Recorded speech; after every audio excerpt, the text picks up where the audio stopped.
अकोट शहरामध्ये Akot rotary club सामाजिक संस्था अनेक वर्षांपासून कार्यरत आहे। नेहमी समाजोपयोगी प्रकल्प घेत एक आगळेवेगळे त्यांनी स्थान निर्माण केलेले आहे।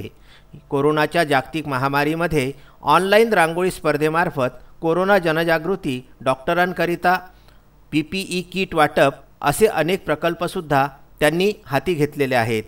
10 मे रोजी सर्व लॉकडाऊनमुळे आपापल्या घरीच आहोत, परंतु ह्या अतिशय संवेदनशील काळामध्ये सुद्धा वैद्यकीय अधिकारी, पोलीस यंत्रणा, आरोग्य कर्मचारी तथा सफाई कर्मचारी व घंटागाडीवरील सर्व कर्मचारी हे निरंतर न थांबता कार्य करीत आहेत।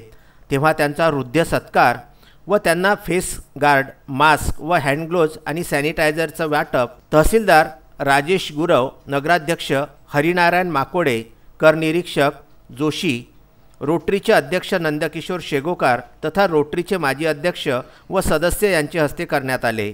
अकोट येथून विदर्भ न्यूजकरिता सारंग कराळे यांचा वृत्तांत।